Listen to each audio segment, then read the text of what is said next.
Before we begin, friends, don't forget to like this video and click on the subscribe button. That way, you'll never miss more powerful stories from Inspired Voice.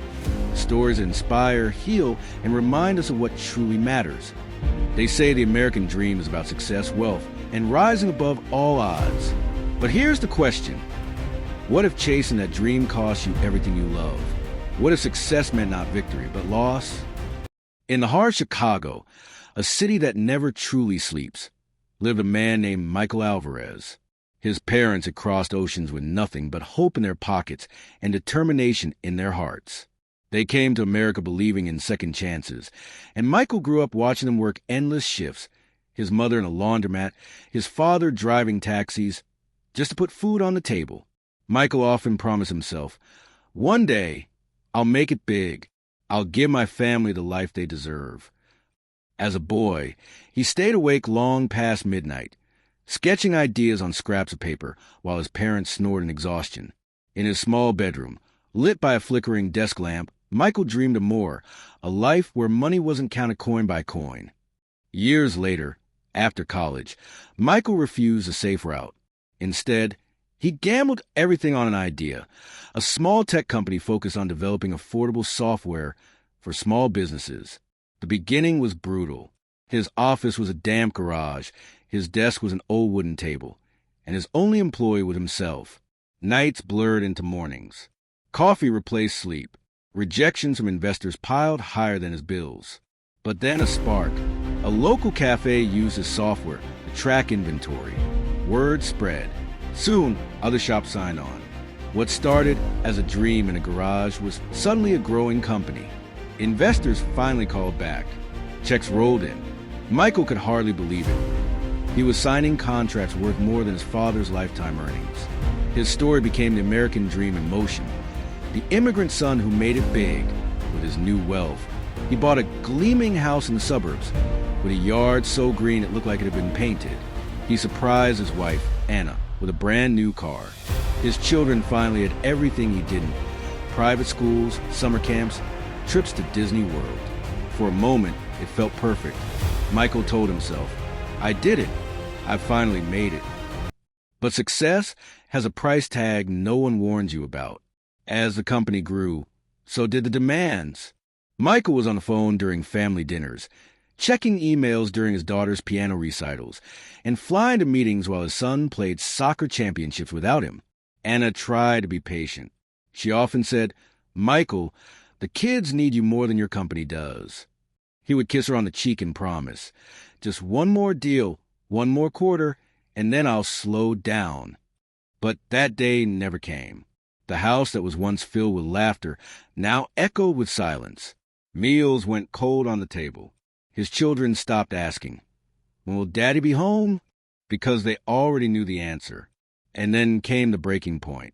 One late night, after closing yet another deal in New York, Michael returned home. The lights were off.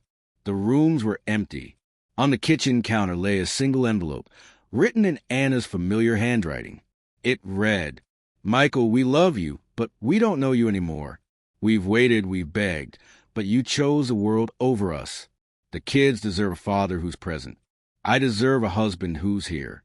We can't live like this any longer." Michael froze. His chest tightened. The house felt colder than winter. He had everything he thought he wanted: wealth, prestige, respect. Yet in that moment, he realized he had nothing at all. In the weeks that followed, Michael moved through life like a ghost. The office no longer excited him. The deals felt empty. The applause of investors sounded hollow. He walked the streets of Chicago at night, haunted by memories of his children's laughter, his wife's smile, and the warmth of a home now gone. One rainy evening, he found himself in a run-down diner he used to visit as a broke college kid. The neon sign outside buzzed, flickering. Inside, the smell of coffee lingered in the air. He sat at the counter, his suit soaked from the storm, his heart heavier than the rain outside. Beside him sat an elderly man, sipping black coffee. The man glanced at him, noticed his empty stare, and asked softly, "Son, long day?" Michael let out a bitter laugh. "Long life. Maybe." The old man studied him for a moment before saying words that pierced like lightning. "What good as a full wallet if your home is empty? Michael's eyes widened. How could a stranger see the truth so clearly? He asked, almost desperately, "How do you know?" The man sighed, staring into his coffee as though it held the past. "Because I was you once." The elderly man introduced himself as Henry. His voice trembled, but every word carried the weight of experience. "I once owned one of the biggest factories in Detroit." Henry began. "Hundreds of workers, endless contracts, money flowing like a river. I thought I was unstoppable. My wife begged me to take weekends off. My daughter wanted me at her school plays. But I always said the same thing you probably did. Just one more deal, then I'll slow down." By the time I finally slowed down, I looked around, and there was no one left waiting for me. My wife had grown sick and passed away. My daughter, she moved across the country. To this day, she barely answers my calls. "You see, son, the factory gave me everything, and in the same breath, it took away everything that mattered." Henry's eyes watered, though he quickly brushed away the tears. He looked at Michael and whispered, "Success is sweet, but if it costs you love, it turns bitter fast. Money builds houses, but it cannot build homes." Michael sat in stunned silence, Henry's words cutting deeper than any business failure ever had. For the first time, Michael realized he wasn't just losing his family. He was becoming Henry's reflection. That night marked the beginning of Michael's transformation. He went back to his empty house and stared at the framed photos on the wall, his children smiling at the beach, his wife holding his hand at their wedding, their family huddled on Christmas morning. Tears blurred his vision.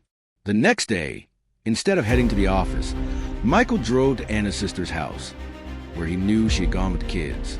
He didn't show up in a suit. He didn't come with expensive gifts. He came with nothing but humility. "Anna," he said, his voice trembling, "I've been blind. I thought giving you the world meant giving you things. But what you wanted was me. I don't want to lose you. I don't care about the company, the deals, the money. I just want my family back." Anna listened quietly. She didn't forgive him instantly. Years of absence don't vanish with a single speech. But she saw the sincerity in his eyes, a sincerity she hadn't seen in years. It took months of effort, showing up to every school event, cooking family dinners, leaving his phone in another room during evenings. He downsized his role in the company, learned to delegate, and focus on being present. It wasn't easy, but slowly, laughter returned to house. His son hugged him without hesitation. His daughter played the piano while he listened, truly listened. Anna smiled again. Michael had once been wealthy in dollars, but now, for the first time, he was rich in love. Friends, here's the truth. Success without love is failure in disguise. The real American dream isn't just building wealth. It's building a life where love, family, and purpose are never sacrificed for numbers on a screen. Chasing success at the cost of relationships will always leave you empty. But chasing love and balance will give you treasures no bank account can hold. So remember, friends, work hard, dream big, build boldly, but never forget to hold close to people who matter most.